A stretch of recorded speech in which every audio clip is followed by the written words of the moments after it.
Well, this next one's from Haley, and the subject line is a Bigfoot encounter? Question mark, but I'm hoping for an exclamation mark. Haley writes, "Hello, beautiful ladies.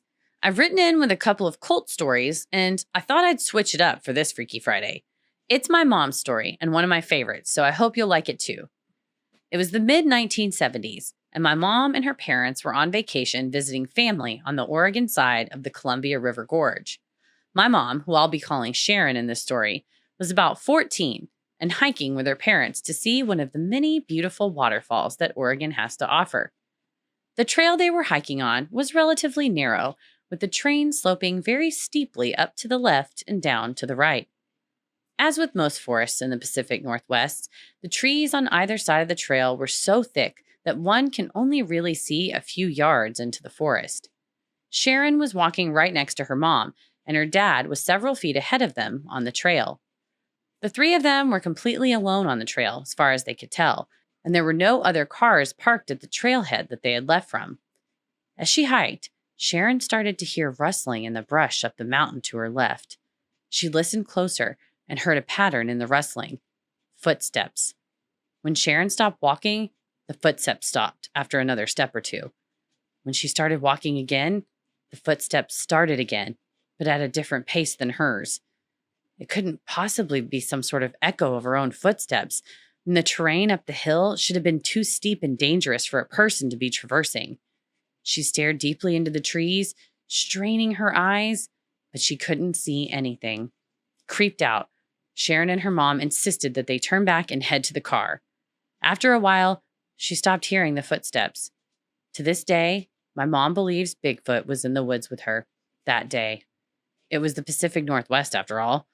After Bigfoot, our other theories are that a serial killer or a bear was stalking them. I'd prefer the bear out of the three, of course." I also would prefer the bear out of all three of those, which is wild. And I honestly, when I read this, I thought, would I prefer a bear or Bigfoot? And I came to the conclusion that I prefer the bear because it's a little more known to me than Bigfoot. I'd rather have a Bigfoot. I'm taking unknown Bigfoot over known bear any day. Because what if it's a cocaine bear? If it's Oregon, it's probably a weed bear. Bigfoot that wants to take you as its lover. Then she died doing what she always wished would happen to her, and put that on my gravestone, I guess. Whatever, it's fine. Let me go. Don't come looking for me if I got took by a Bigfoot. Leave me. I don't know, honestly. Would I rather it be a Bigfoot or a bear? Because a Bigfoot to me is going to have a more evolved way of thinking like a human would than a bear. Mm-hmm. So I want man the least. Bigfoot is like not quite a man, not quite an ape. He's in between. Not a man, not quite a Bigfoot. But he still could have the thinking of a man. Yeah. And that's why I chose bear. But maybe I get a nice mom Bigfoot and she's like, come back and meet all my Bigfoot babies. And it's the cutest thing I've ever seen. Take a big swig of this Yowie milk. Oh, yikes. Well, Haley, I agree with your mom. I think it was a Bigfoot. It had to have been. It's the 70s in Oregon. Honestly, serial killer, that is likely just generally based on the 70s in the Pacific Northwest. Yeah. But I think the footfall sounds, it's more likely a Bigfoot. But thank you, Haley. You know I'm always looking for a Bigfoot story. What if, though, a serial killer or any man was really stalking them and tracking them through the forest? That's why when I go hiking, I have mace, a personal alarm, and a big stick with a metal ball bearing in the end that truckers use to whack tires with. Gotta go prepared.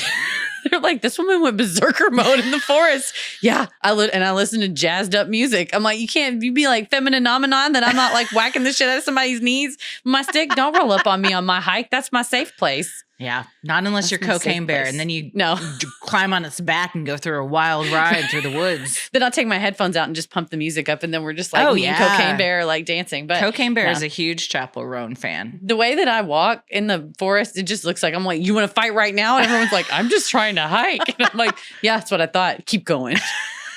They're like, You keep going. I'm also just There's an going. aggressive Why'd this woman get in the aggressive woods. all of a sudden? They're going to call it in on me. You know what? I'd rather be the call in on than the one having to call. Yeah, that's true. I sound wild. It's because I am. Well, anyway, thank you very much, Haley. And tell your mom, you know what? Keep an ear open because maybe he's going to come back for her someday. Ooh.